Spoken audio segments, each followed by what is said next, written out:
اور جو انفراسٹرکچر ہے وہ موئنجودارو کے برابر ہے. تو اس طریقے سے میرا خیال ہے کراچی کے عوام کے ساتھ زیادتی کرنے کی کوشش کی جا رہی ہے.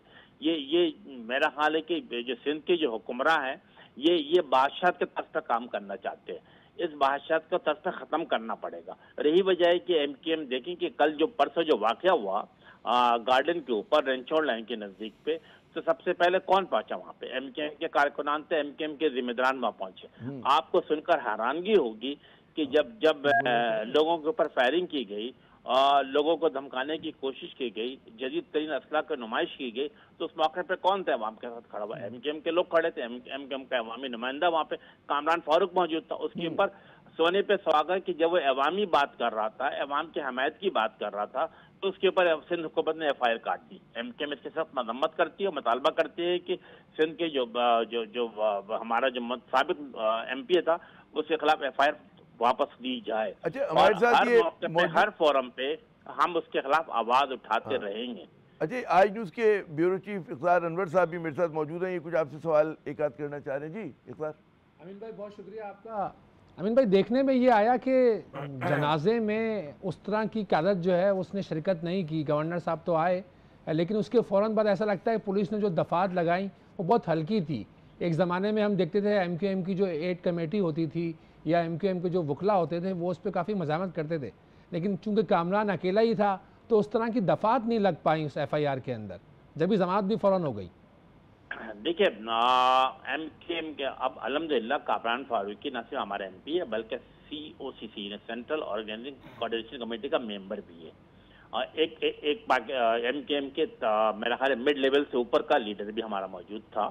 ایم کے ایم کے اراکین صوبائی اسمبلی بھی موجود تھے, قومی اسمبلی بھی موجود تھے, ایم کے ایم کا تمام ٹاؤن کے لوگ موجود تھے. اور ہم نے کوشش کی کہ یس جو غیر قانونی حرکت ہوئی ہے, اسلحہ تانا گیا ہے, اسلحہ کی نمائش کی گئی ہے, فائرنگ کی گئی ہے, تو اس کے خلاف ایف آئی آر کاٹی جائے. اور ہم کسی حد تک, چونکہ ہم دیکھیں ہمیں سابقی سے کام لینا پڑے گا نا, کیا ہم حکومت کا حصہ نہیں, ہم اپوزیشن میں, ہم اپنی بساط کے عین مطابق جتنی لڑائی کراچی کے عوام کی بہتری کے لڑ سکتے یقیناً لڑنے کی کوشش. امید صاحب, آپ بار بار کہہ رہے ہیں بالکل اپوزیشن میں آپ ہیں, لیکن لوگ سمجھتے ہیں کہ جی سمبولک آپ اپوزیشن میں ہیں, کیونکہ جو ایک نظام ہے اس میں تو آپ لوگ ساجھیدار ہیں. پاکستان پیپلز پارٹی بھی اس کا بڑا مضبوط ستون ہے اور آپ لوگ بھی ماشاءاللہ بڑا اہم ستون ہے. تو آپ لوگ اپنے گڈ آفیسز جو ہیں وہ استعمال کر کے کراچی کا کوئی مطلب چونی اٹھنی کا کوئی تو کام ہو نا. ای چلان پر بھی خالی سندھ اسمبلی میں قرارداد جمع ہوئی ہے, کورٹ نہیں گیا, حالانکہ جماعت بھی گئی ہے, جماعت زیادہ ووکل ہے اس معاملے پہ. ایم کے ایم کیوں نہیں گئے ابھی تک کورٹ, یا آگے کیوں نہیں بات ہو رہی اس موضوع پہ؟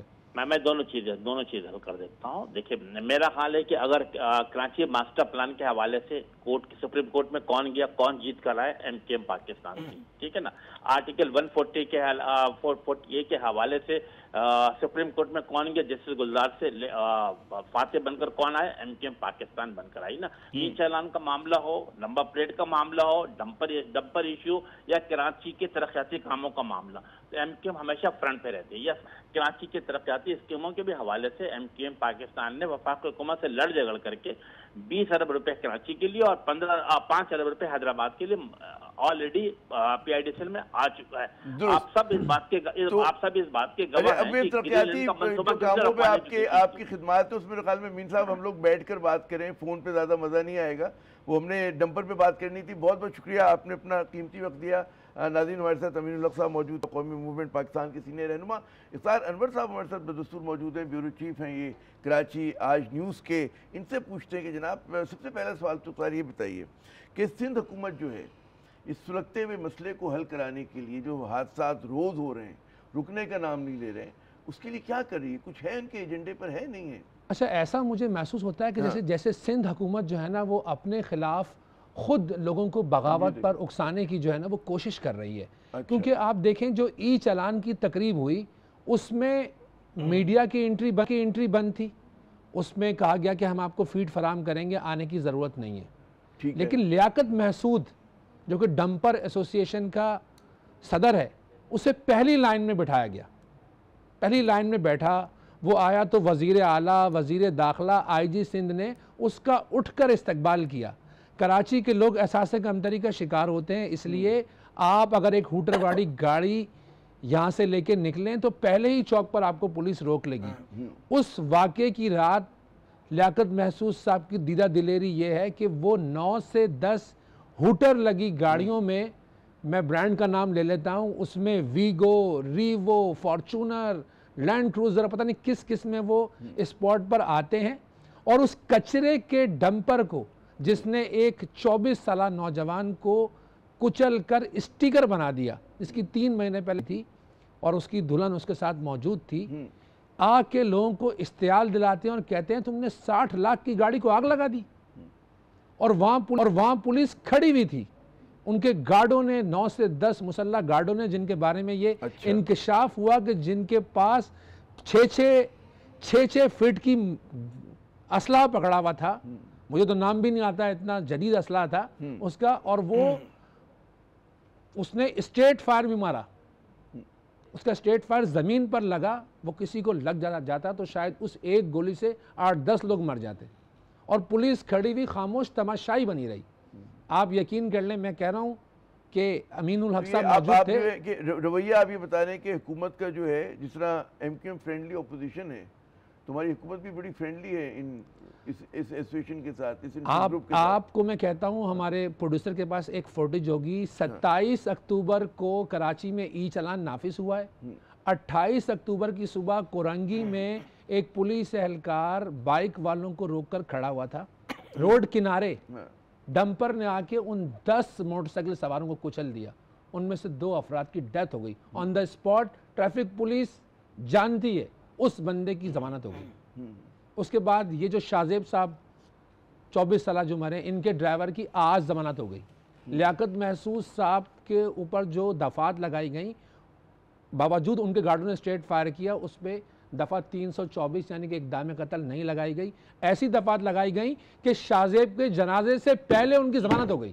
30,000 ای چالان کر لیے، 25 کروڑ روپے جمع کر لیے، کیا مرنے والے کو کمپنسیشن ملے گی اس میں سے؟ ای چالان آنے کے بعد سڑکوں سے ٹریفک پولیس اہلکاروں کو ہٹا دیا گیا، نکال دیا گیا، اب وہاں پہ ہیں ہی نہیں۔ رات 12:30 بجے وہ گارڈن جیسے کنجسٹڈ علاقے میں 150 پر ڈمپر چلا۔ میں پھر آؤں گا اس سوال پہ کہ سندھ گورنمنٹ کیا شرجیل میمن صاحب ہیں، جو دیگر بڑے بڑے وزراء ہیں، کیا کہتے ہیں وہ؟ سر ان کا مسئلے کی شدت کا احساس ہے، ان انسانی زندگیوں کا نقصان ہو رہا ہے۔ اچھا، مجھے ایسا لگتا ہے کہ وہ نا، مطلب احساس ہوتے ہوئے بھی نا اس کو نا سلیم اللہ کلیم اللہ کرنا چاہتے ہیں۔ مطلب کہتے ہیں ایم کیو ایم کیوں اعتراض کر رہی ہے، ایم کیو کے زمانے میں یوں ہوتا تھا، بشر زیدی کیس تھا۔ ارے بھائی، لوگ صرف اتنا پوچھتے ہیں کہ آپ کر کیا رہے ہیں؟ آپ نے 20 لاکھ روپے کی انشورنس کر دی ہے کہ جی 20 لاکھ روپے مرنے والوں کو دے دیے جائیں گے، اس کا پروسیس اتنا لمبا ہے، شدید ہے کہ 3 سال ہو گئے، پھر پیسے ملیں گے۔ لیکن پھر سوال تو یہ ہوتا ہے کہ پھر سڑک پہ گاڑی قانون کے مطابق چلنی چاہیے۔ کوئی ایک زمانے میں کہا جاتا تھا کہ جی صرف رات کو آئیں گے یہ لوگ، لیٹ نائٹ بڑی گاڑیاں چلیں گی۔ سر میں آپ کو روکنا چاہتا ہوں، عملی طور پہ کیا ہے؟ اب دیکھیں، پھر میں نا بار بار ای چالان پر لگ رہا پروگرام، ای چالان پہ پروگرام نہیں ہے، پروگرام یہ ہے کہ آپ جو ہے نا جو بھی لا لیسنس کرے گا اس کا آپ چالان کریں گے، لیکن حیران کن طور پر جو گاڑی سندھ پروونس سے باہر کی رجسٹرڈ ہے اس پہ چالان نہیں کر سکتے، کیونکہ جی وہاں کا ایکسائز اینڈ ٹیکسیشن ہم سے منسلک نہیں ہے۔ چلان تو پھر بھی ہو سکتا ہے نا، اس گاڑی کو نہیں، مزیدار نہیں کر رہے نا آپ نے ٹریفک پولیس سرکار ہٹا دیے، کیمرے لگا دیے، وہ کیمرہ ڈمپر کو ریڈ نہیں کر رہا ہے، کیونکہ ڈمپر جو ہے وہ بلوچستان نمبر ہے یا کے پی کے نمبر ہے، اچھا رجسٹرڈ یہاں پہ چالان نہیں ہو سکتے۔ اچھا، محسوس صاحب آتے ہیں، ہر بار اپنا بندہ چھڑا کے لے جاتے ہیں، کوئی قصاص نہیں، کوئی چیز نہیں، اور حکومت بھی مطلب ان کے پیچھے کھڑی ہوتی ہے۔ جب یوسف لدھا کے پاس 60 ڈمپر جلائے تو ڈمپر ایسوسی ایشن کو بٹھا کے ایک ایک بندے کی شناخت کروائی اور ایک ایک بندے کو گرفتار کروایا، لیکن لوگ جنہوں نے قانون ہاتھ میں لیا ان کو گرفتار کیا۔ یہ جو ڈرائیور حضرات ہیں، آپ نے بھی کہا کہ فوراً ضمانت ہو جاتی ہے تو اس کے بعد پھر وہ کیس نہیں چلتا ہے، کیا ہوتا ہے کیا؟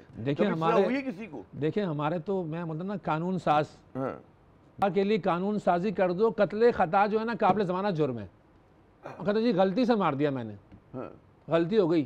ہر بار ڈمپر کی بریک فیل ہوتی ہے، آپ کی میری گاڑی کی بریک فیل نہیں ہوتی۔ میں نے بھی شروع میں بھی بات کی تھی کہ بشرا زیدی صاحبہ کا جب واقعہ ہوا رس ہو گئے بات کو ہوئے 1985 اور آج 2025، اس کے نتیجے میں بڑا کراچی میں فسادات ہوئے تھے، اور اس وقت بھی ہم جیسے لوگ کہتے تھے بھائی انتظامی مسئلہ لسانی نہیں ہے۔ کوئی خدشہ ہے کہ چیزیں اس طرف بڑھ سکتی ہیں؟ ہمیں ڈرنا چاہیے کہ اب جو لوگوں کے اندر لاوا پکڑا ہے، جیسے اقدامات کر رہے ہیں، پھر ٹرانسپورٹرز جو ہیں ظاہر ہے وہ جوابی کارروائی کر رہے ہیں، پھر اس چیز کا اندیشہ ہے۔ میں تو ابھی امین بھائی آپ نے اللہ حافظ کہہ دیا، مجھے یاد آیا امین بھائی کی جماعت کے ایک ایم این اے ہیں، وہ بھی اس مسئلے میں لسانیت کا رنگ دینے میں آگے آگے چل رہے ہیں۔ ان کا نام بھی محسود ہے، چلیں برائے نام ان کا نام ہے محسود، ان کی ذات کے ہیں، لیکن اس کو کم کرنے کے بجائے اس مسئلے کو ہوا دے رہے ہیں۔ انہیں لگتا ہے اس سے سیاست اچھی ہو جائے گی، لیکن سیاست اچھی نہیں ہوگی۔ اگر شہر میں لسانی فساد ہوں گے تو پھر بہت پرابلم کی طرف شہر جائے گا۔ اچھا، مرنے والا تو پٹھان بھی ہے، مرنے والا تو پنجابی بھی ہے، مہاجر بھی ہے، اردو بھی ہے۔